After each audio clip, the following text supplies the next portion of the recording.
12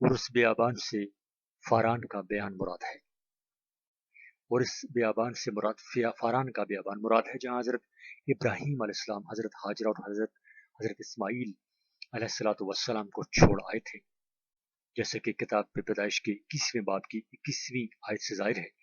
اور یہ وہی جگہ ہے کہ جہاں اس وقت مکہ معظمہ آباد ہے، اور کیدار کے آباد دیہات سے یہی مکہ مراد ہے۔ صفحہ نمبر 936۔ اس جگہ حضرت اسماعیل کی اولاد آباد ہوئی۔ الحاصل اس جملہ میں آپ کے مولد یعنی جائے ولادت کی طرف اشارہ ہے، یعنی حضرت صلی اللہ علیہ وسلم مکہ معظمہ میں پیدا ہوں گے، اور آپ کی امت اس بیابان میں لا الہ الا اللہ اور اللہ اکبر اور لبیک اللہم لبیک کے نعروں سے اللہ کے جلال کو ظاہر کرے گی۔ سفر اور حضر میں اللہ کی تکبیر کہنا یہ خاص امت محمدیہ کا شعار ہے۔ اذان و تکبیر کے ساتھ نماز ادا کرتے ہیں، اور نصارہ میں گھنٹہ اور ناقوس بجا کر نماز پڑھی جاتی ہے، اور بجائے تکبیر و توحید کی تسلیس و تجسیم کا نعرہ لگاتے ہیں کہ خدا نے مریم کے پیٹ میں جسم پکڑا اور بندوں کی نجات کے لیے صلیب پر لٹکا۔ اور اس بشارت میں اس طرف بھی اشارہ ہے کہ وہ نبی مبشر کیدار بن اسماعیل کی اولاد سے ہوگا، لہٰذا اس بشارت کا مصداق انبیاء بنی اسرائیل میں سے کوئی نبی نہیں ہو سکتا، اس لیے کہ وہ سب حضرت اسرائیل کی اولاد سے ہیں، نہ کہ کیدار بن اسماعیل کی اولاد سے۔ اور صلاح مدینہ طیبہ کے ایک پہاڑ کا نام ہے، اس سے حضرت صلی اللہ علیہ وسلم کے مقام ہجرت کی طرف اشارہ ہے۔ واللہ سبحانہ و تعالی عالم۔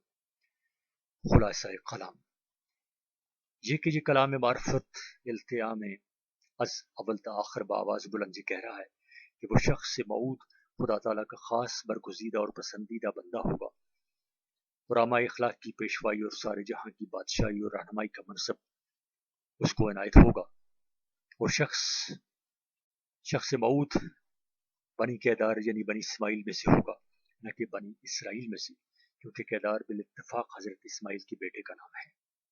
بس اس خبر کا مصداق حضرت عیسیٰ علیہ السلام نہیں ہو سکتے، کیونکہ وہ بنی اسرائیل میں سے ہیں، بنی کیدار یعنی بنی اسماعیل میں سے نہیں، اور سارے جہاں کی پیشوائی اور رہنمائی کا منصب بھی ان کو حاصل نہیں ہوا، اس لیے کہ انجیل میں ہے کہ حضرت عیسیٰ صرف بنی اسرائیل کی گمراہ بھیڑوں کی طرف بھیجے گئے، یعنی ان کی بعثت عام نہ تھی، اور نہ حضرت عیسیٰ نے کوئی حکومت کی اور نہ قوموں میں کوئی عدالت جاری کی۔ بس اس خبر میں جس قدر اوصاف مذکور ہیں وہ سب سیدنا و مولانا محمد رسول اللہ صلی اللہ علیہ وسلم پر صادق اور منطبق ہیں، لہٰذا وہی مراد ہو سکتے ہیں۔ بشارت نمبر 16، بشارت شانستہم الصحیفہ بسحیاء علیہ السلام باب 52 درس 13۔ دیکھو میرا بندہ اقبال مند ہوگا، وہ بالا اور ستودہ ہوگا اور نہایت بلند ہوگا، جس طرح بتیرے تجھے دیکھ کے دنگ ہو گئے، اس کا چہرہ ہر ایک بشر سے زائد اور اس کی پیکر بنی آدم سے زیادہ بگڑ گئی، اسی طرح وہ بہت سی قوموں پر چھڑکے گا اور وہ بادشاہ اس کے آگے اپنا منہ بند کریں گے، کیونکہ وہ کچھ دیکھیں گے جو ان سے کہا نہ گیا تھا، اور جو کچھ انہوں نے نہ سنا تھا وہ دریافت کریں گے۔ اس بشارت میں میرے بندہ کے حضرت صلی اللہ علیہ وسلم کی ذات ستودہ صفات مراد ہیں، جس کے اقبال مند اور بالا اور ستودہ ہونے کے ذرا برابر شک نہیں، اور لفظ ستودہ ٹھیک لفظ محمد کا ترجمہ ہے۔ محمد بستودہ متین استوار، محمد استودہ متین استوار، صفحہ نمبر 937۔ اور حق تعالیٰ نے حضور پرنور صلی اللہ علیہ وسلم کو وہ بلندی اور رفعت عطا کی جو نہ کسی نے کبھی سنی اور نہ دیکھی۔ حضرات نصارہ غور کریں کہ کیا حضرت عیسیٰ علیہ السلام کو یہ بلندی اور اقبال مندی بھی حاصل ہوئی؟ صفحہ نمبر 937۔ نصارہ کے عقیدہ اس صلیب کی بنا پر تو حضرت عیسیٰ علیہ السلام کو وہ ذلت اور اہانت حاصل ہوئی کہ جو دنیا میں کبھی بھی کسی برگزیدہ حق کو نہیں ہوئی۔ اہل اسلام تو اس کو توہین اور تذلیل سے بری اور بیزار، اہل اسلام تو اس توہین اور تذلیل سے بری اور بیزار ہیں جو نصارہ اپنے مظلوم خدا کے لیے تجویز کرتے ہیں۔ اسلام کا عقیدہ یہ ہے کہ حضرت عیسیٰ حق تعالیٰ کے برگزیدہ بندے تھے، اللہ تعالیٰ نے ان کو زندہ آسمان پر اٹھایا اور ان کے دشمنوں کو ناکام کیا۔ بشارت نمبر 17، بشارت ہفتہ ہم الصیفہ یسعیا علیہ السلام، باب 60، درس 1 تا 22، دربارہ مکہ مکرمہ مدینہ منورہ۔ اٹھ روشن ہو اے سرزمین مکہ کہ تیری روشنی آئی اور خداوند کے جلال نے تجھ پر طلوع کیا، کہ دیکھ تاریکی زمین پر چھائے گی اور تیرگی قوموں پر، لیکن خداوند تجھ پر طالع ہوگا اور اس کا جلال تجھ پر نمودار ہوگا، اور قومیں تیری روشنی میں اور شہان تیرے طلوع کی تجلی میں چلیں گے۔ اب یہاں سے زمین مدینہ کو خطاب ہے۔ اپنی آنکھیں اٹھا کر چاروں طرف نگاہ کر، وہ سب لوگ اکٹھے ہوتے ہیں، وہ تیرے پاس آتے ہیں، تیرے بیٹے دور سے آئیں گے اور تیری بیٹیاں گود میں اٹھائی جائیں گی، تب تو دیکھے گی اور روشن ہوگی، ہاں تیرا دل اچھلے گا اور کشادہ ہوگا، کیونکہ سمندر کی فراوانی تیری طرف پھرے گی اور قوموں کی دولت تیرے پاس فراہم ہوگی۔ اونٹوں کی کتاریں اور مدیان اور ایفا کی سانڈنیاں آ کے تیرے گرد بے شمار ہوں گی، وہ سب جو سبا کے ہیں وہ آئیں گے، وہ سونا اور لبان لائیں گے اور خدا کی تعریفوں کی بشارتیں سنائیں گے۔ کیدار کی ساری بھیڑیں تیرے پاس جمع ہوں گی، نبید کے مینڈے تیری خدمت میں حاضر ہوں گے، وہ میری منظوری کے واسطے میرے مذبح پر چڑھائے جائیں گے اور میں اپنی شوقت کے گھر کو بزرگی دوں گا۔ یہ کون ہے جو بدلی کی طرح اڑتے آتے ہیں اور کبوتروں کی مانت اپنی قاہک کی طرف؟ یقیناً بحری ممالک میری راہ تکیں گے اور ترسیس اور حلب کے جہاز پہلے آئیں گے، تیرے بیٹوں کو ان کے روپے اور سونے سمیت دور سے خداوند تیرا خدا اور اسرائیل کے قدوس کے نام کے لیے لائیں گے، کیونکہ اس نے تجھے بزرگی دی ہے، اور اجنبیوں کے بیٹے تیری دیواریں اٹھائیں گے اور ان کے بادشاہ تیری خدمت گزاری کریں گے۔ اگرچہ میں نے اپنے قہر سے تجھے مارا، اور اپنی مہربانی سے تجھ پر رحم کروں گا، اور تیری پھاٹکیں ہمیشہ کھلی رہیں گی، وہ دن رات کبھی بند نہ ہوں گی، تاکہ قوموں کی دولت کو تیرے پاس لائیں اور ان کے بادشاہوں کو دھوم دھام کے ساتھ، کہ وہ قوم اور وہ مملکت جو تیری خدمت گزاری نہ کرے گی برباد ہو جائے گی، ہاں وہ قومیں یک لخت ہلاک ہو جائیں گی۔ لبنان کا جلال تیرے پاس آئے گا، سرو اور سنوبر اور دیودار ایک ساتھ، تاکہ میں اپنے مقدس مکان کو آراستہ کروں اور اپنے پاؤں کی کرسی کو رونق بخشوں، اور تیرے غارت کروں کے بیٹے بھی تیرے آگے ٹھہرے ہوئے آئیں گے، یا وہ سب جنہوں نے تیری تحقیر کی تیرے پاؤں پر پڑیں گے، اور خداوند کا شہر اسرائیل کے قدوس کا صہیون تیرا نام رکھیں گے، اس کے بدلے کہ تو ترک کی گئی اور تجھ سے نفرت ہوئی، ایسا کہ کسی آدمی نے تیری طرف گزر بھی نہ کیا۔ میں تجھے شرافت دائمی اور پشت در پشت لوگوں کا سرور بناؤں گا، تو قوموں کا دودھ بھی چوس لے گی، تو قوموں کا دودھ بھی چوس لے گی، ہاں بادشاہوں کی چھاتی چوسے گی، اور تو جانے گی کہ میں خداوند تیرا بچانے والا اور میں یعقوب کا قادر تیرا چھڑانے والا ہوں۔ میں پیتل کے بدلے سونا لاؤں گا، صفحہ نمبر 938۔ میں پیتل کے بدلے سونا لاؤں گا، اور لوہے کے بدلے روپا، اور لکڑی کے بدلے پیتل، اور پتھروں کے بدلے لوہا، اور میں تیرے حاکموں کو سلامتی اور تیرے عالموں کو صداقت بناؤں گا۔ آگے کو کبھی تیری سرزمین میں ظلم کی آواز نہیں سنی جائے گی، اور نہ کہ تیری سرحدوں میں خرابی یا بربادی کی۔ تو اپنی دیواروں کا نام نجات اور اپنے دروازوں کا نام ستودگی رکھے گی۔ آگے تیری روشنی دن کو سورج سے اور رات کو تیری چاندنی چاند سے نہ ہوگی، بلکہ خداوند تیرا ابدی نور اور تیرا خدا تیرا جلال ہوگا۔ تیرا سورج پھر کبھی نہیں ڈھلے گا اور تیرے چاند کا زوال نہ ہوگا، کیونکہ خداوند تیرا ابدی نور ہوگا، اور تیرے ماتم کے دن آخر ہو جائیں گے، اور تیرے لوگ سب راست باز ہوں گے۔ وہ اب تک سرزمین کے وارث اور میری لگائی ہوئی ٹہنی اور میرے ہاتھ کی کاریگری ٹھہریں گے، تاکہ میری بزرگی ظاہر ہو۔ ایک چھوٹے سے 1000 ہوں گے، اور ایک حقیر سے ایک قومی گروہ ہوگا۔ میں خداوند اس کے وقت میں یہ سب کچھ جلد کروں گا۔